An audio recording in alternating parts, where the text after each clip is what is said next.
जीवन हमें एक मौका देता है, इसलिए जब भी सही कॉलेज चुनने का समय आए तो सिर्फ मंगलायतन यूनिवर्सिटी आपके बेहतरीन भविष्य और सर्वांगीण विकास के लिए।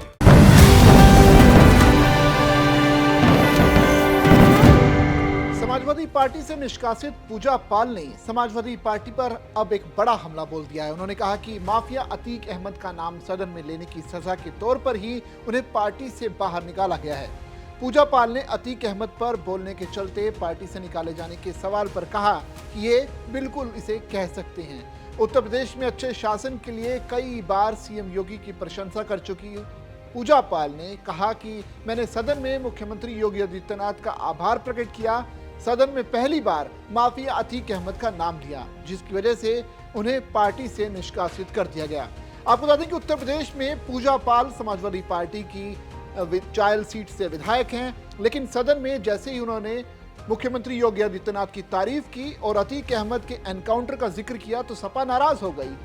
इसके बाद सपा ने बाकायदा एक लिखित आदेश जारी करते हुए पूजा पाल को पार्टी से बाहर करने का आदेश जारी किया, जिसके बाद पूजा पाल ने अब दिल खोल के अपनी बात रखी है और कहा है कि अतीक का नाम लेने की वजह से ही उन पर एक्शन हुआ है। इसके अलावा पूजा पाल ने अखिलेश यादव पर भी कई गंभीर सवाल उठाए हैं। आइए सुनते हैं पूजा पाल ने क्या कुछ कहा है। नहीं, देखिए, मुझे जो समझ आता है वह आप लोग ने भी बहुत निकाल दिए हैं, मगर मुझे जो अपना विवेक कहता है वो ये है कि माननीय मुख्यमंत्री जी का तो मैंने कई बार धन्यवाद किया। जब से राज्यसभा का चुनाव मतलब जब से वो एक हत्या हुई थी और उसके बाद जो उनका एक्शन था मुख्यमंत्री जी का, तो कहीं ना कहीं एक शासन प्रशासन को जो चलाने की क्षमता और जो एक होना चाहिए वो मुख्यमंत्री जी के अंदर दिखा। तो तब से मैंने थैंक्स बोला, धन्यवाद बोला। मगर सदन में तो जो मैंने ये बोला कि माफिया अतीक अहमद को मिट्टी में मिला दिया ना, उसकी सजा मुझे मिली और उसके वजह से मुझे पार्टी से निकाला गया। मैं अतीक का नाम ना लेती तो शायद मुझे ना निकाला जाता, मगर वो मेरा दुश्मन है। उसने मेरी पूरी ज़िंदगी उजाड़ के रख दी। मैंने लोगों के लिए लड़ाई लड़ी, उत्तर प्रदेश की जनता की लड़ाई लड़ी जो उनसे पीड़ित थे, महिलाओं बेटियों की लड़ने का काम किया। मेरे साथ अत्याचार हुआ, मैंने लड़ने का काम किया, तो उसको तो मैं भूल पाऊंगी नहीं। तो जब मेरे दुख का, जब मेरे संघर्षों का जिक्र होगा तो फिर अतीक अहमद कैसे उसमें से विलुप्त हो जाएंगे? अतीक अहमद तो विलुप्त नहीं हो जाएंगे ना, वो तो जब मैं विलुप्त होंगी तब वो फिर विलुप्त होंगे। मगर मैं जब तक जिंदा हूँ मेरे संघर्ष में, जिसने मेरे जीवन को बर्बाद किया है उसका नाम आएगा ही आएगा।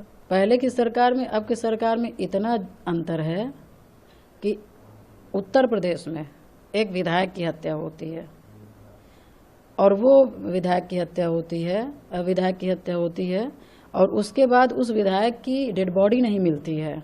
एक विधायक की डेड बॉडी को जला दी जाती है, फेंक दी जाती है। पता नहीं, ये लोकतंत्र की व्यवस्था आप देखिए कि उसके बाद फिर डेड बॉडी जला दी जाती है। उनकी माँ, उसकी पत्नी दिन रात गली गली घूम रहे हैं, शासन प्रशासन अधिकारी के दरवाजे खटखटा रहे हैं।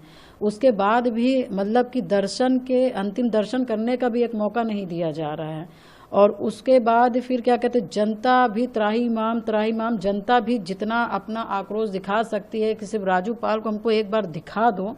उसके जनता ने जो मतलब छोटे छोटे बच्चों के ऊपर लाठीचार्ज हुए, मारे गए, उनके आँख फूट गए, हाथ टूट गए, कई लड़कों के ऊपर गोली चला दी गई, वो ऑन द स्पॉट मर गए, मतलब खत्म हो गए, ट्रेनें रोक दी गई। जो भी जनता के जो भी आया मतलब एक हाहाकार हो गया।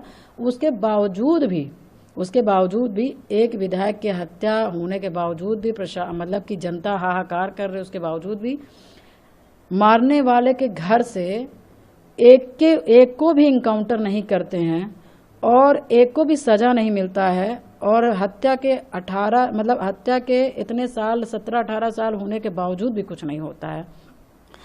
ये पहले की सरकार थी।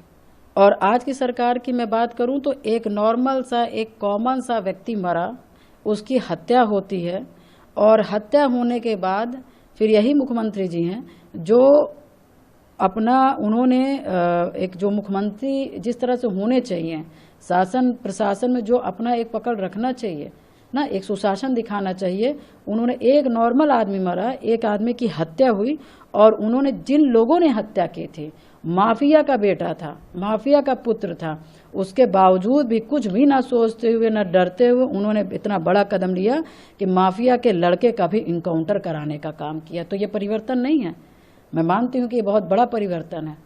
पहले की सरकारों में विधायक हत्या हो जाती थी तब एक्शन नहीं लिया जा सकता था।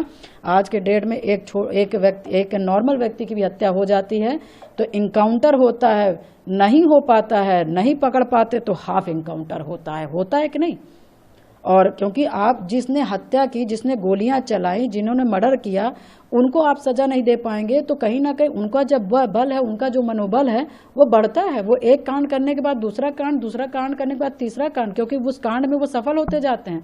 और जैसे अपने अपने लोग अपने बिजनेस में सफल हो जाते हैं तो आदमी रुकता नहीं। इसी तरह से जो माफिया होते हैं, मर्डर करने के बाद इनको सजा नहीं मिलती है तो ये भी बढ़ते जाते हैं, ये भी अपने दुकान लगाते जाते हैं। तो मेरा अपना मानना है कि पहले की सरकार में आपकी सरकार में अंतर है अपराध को लेकर के। सारी चीजें चलती रही, ऐसा नहीं कि सरकार को नहीं पता था या मुख्यमंत्री लोग को नहीं पता था या अधिकारी को नहीं पता था, या मैं कचहरी में मुकदमा लड़ी, मैं हाई कोर्ट में लड़ी, मैं सुप्रीम कोर्ट में लड़ी, मैं तीनों कोर्ट में मुकदमा लड़ी। और ये मान के आप चलिए कि कितना संघर्ष रहा होगा कि सुप्रीम कोर्ट तक का जाना।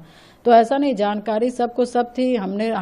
मुझे आपको लगता है कि मैं किसी से मिली ना होंगी, मैं रोई ना होंगी, मैं कहीं ना होंगी, मैंने प्रार्थना ना किया होगा। मगर सबसे बड़ी बात है कि मुख्यमंत्री के पद में किस तरह के लोग बैठे हैं, किस तरह के लोग बैठे हैं। अपराध को कम करने वाले में बैठे हैं कि अपराध को बढ़ाने वाले बैठे हैं, कि यार रहने दो, बच्चे हैं, बच्चों से गलतियां हो जाती हैं, ऐसे लोग बैठे हैं। तो मैं बस यही कहना चाहूँगी कि ये अपने अपने विवेक के ऊपर होता है कि अपने उत्तर प्रदेश को चलाना कैसे है। एक स्वच्छ शासन देना है, स्वच्छ प्रशासन देना है कि आपको बस राजनीति करनी है।